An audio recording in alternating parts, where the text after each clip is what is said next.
teman-teman semuanya, terima kasih ya yang sudah mengklik video ini. Semoga teman-teman semuanya selalu dalam keadaan sehat dimanapun teman-teman berada. Amin. Nah teman-teman, di video kali ini dibuka dengan ini videonya aku lagi di kebun ya. Ini tuh aku lagi mau petik tekokak. Nah teman-teman, di sini ada yang tahu nggak sih tekokak?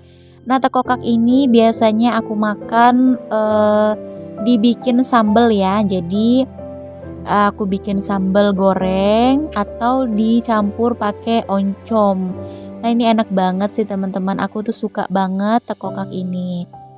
Nah, pohon tekokaknya sendiri ini tuh agak besar ya, agak besar. Terus dia tuh kalau misalkan kena hujan terus sering dipetik gitu ya, itu buahnya tuh semakin banyak. Dan dia tuh buahnya tuh nggak ada musimnya, jadi selalu berbuah. Nah di sini aku mau petik tekokaknya ya teman-teman, karena aku mau masak untuk dibikin sambal sama oncom. Nah ini untuk buah tekokaknya ya, seperti ini. Dia tuh bulat, terus warnanya tuh hijau muda gitu. Nah, ini tuh ada sih yang sama dari buah tekokak ini. Kalau nggak salah tuh lenca ya. Lenca itu biasanya ada tuh di tukang sayur-sayur. Nah, kalau untuk lenca aku tuh jarang banget makan lenca. Aku tuh lebih suka tekokak.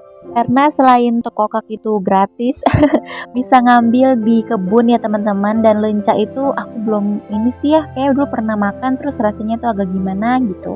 Dan ini udah selesai ya teman-teman untuk petik tekokaknya.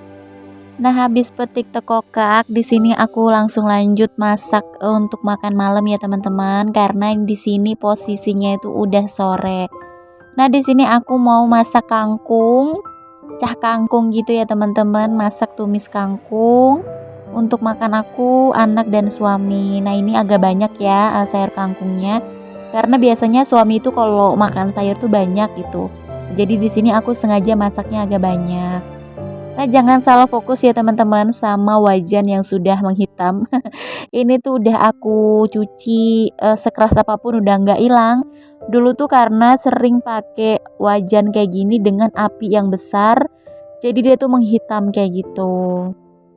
Nah, di sini untuk masak kangkungnya aku sedikit lama ya biar layu banget, karena di sini Selo itu nggak suka kalau sayur kangkungnya tuh masih agak keras, jadi harus bener-bener empuk banget baru dia mau makan. Nah, di sini habis masak sayur kangkung, aku langsung ke kebun ya, karena Selo di sini ngajakin ke kebun karena dia lihat ada stroberi yang sudah merah. Jadi di sini tuh ada pohon stroberi sedikit ya.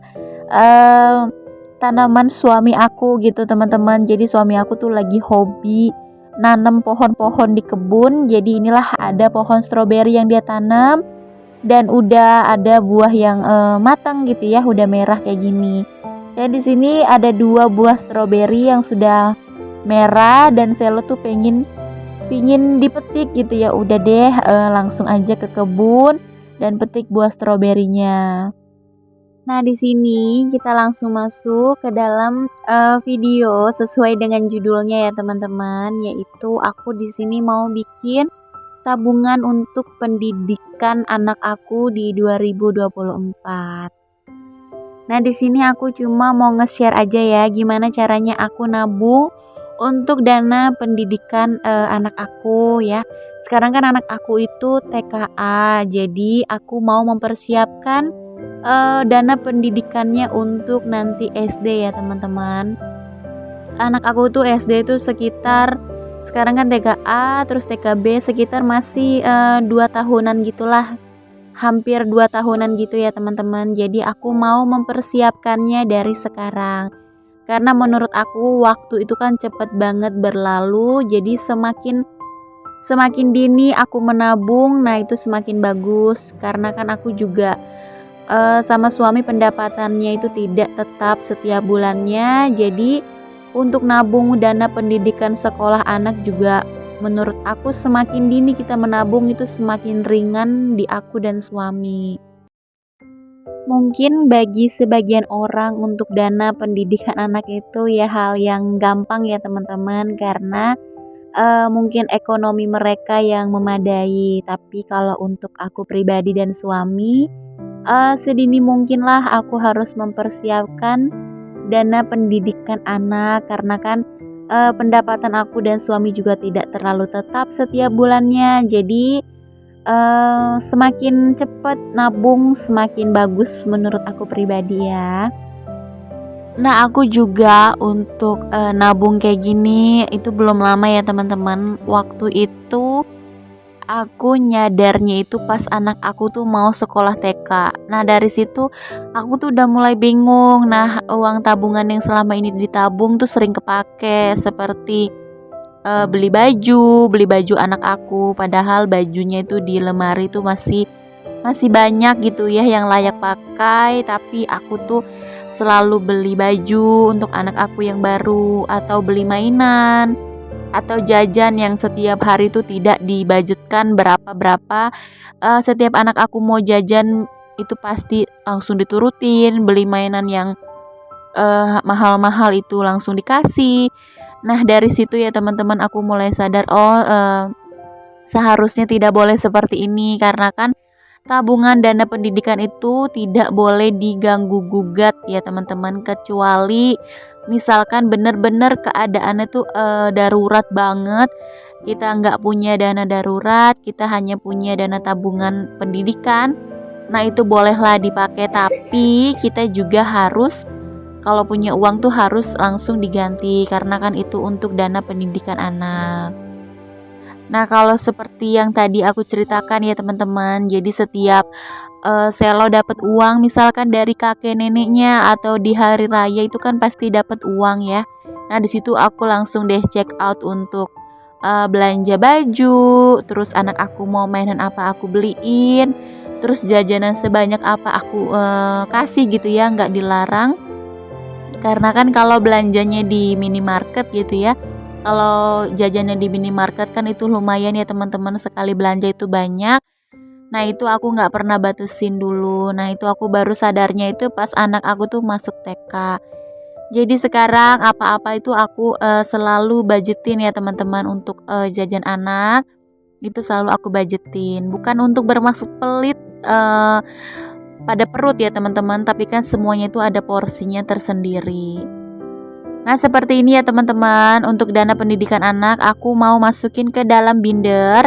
Nah, di sini juga untuk pajak rumah aku ada nabung. Kalau dulu untuk pajak rumah itu setiap mau bayar pajak rumah baru aku siapin uangnya. Kalau sekarang dari jauh-jauh udah aku siapin uangnya ya teman-teman untuk pajak rumah. Nah, di sini untuk dana pendidikan anak atau dana sekolah aku mau masukin 200.000. Nah, setiap aku masukin uang 100.000, aku akan coret satu buku ya teman-teman. Di sini satu bukunya itu 100.000. Nah, di sini karena aku masukinnya 200.000, di sini aku coret dua buku. Nah, kalau misalkan teman-teman nggak punya atau aku gitu ya, aku masukinnya 50.000. Nah, itu aku coretnya itu setengah buku aja. Jadi di sini tuh satu bukunya itu 100.000. Kalau kita masukin 50.000, itu kita coret setengah buku aja ya. Nah, di sini aku masukin ke dalam binder. Nanti itu setiap awal bulan aku pasti masukin lagi ke dalam tabungan di sekolah anak aku ya, karena kalau nabung di sekolah itu benar-benar nggak bisa diganggu gugat gitu ya teman-teman. Nah, kayak gini aja sih teman-teman yang bisa aku share dari pengalaman aku pribadi ya. Untuk kedepannya juga aku mau menerapkan seperti ini aja, nabung dari sedini mungkin untuk anak sekolah. Nah teman-teman, semoga ada hal yang bermanfaat yang bisa teman-teman ambil dari video ini. Jangan lupa ya teman-teman untuk subscribe, like, dan komen. Terima kasih ya semuanya. Bye-bye.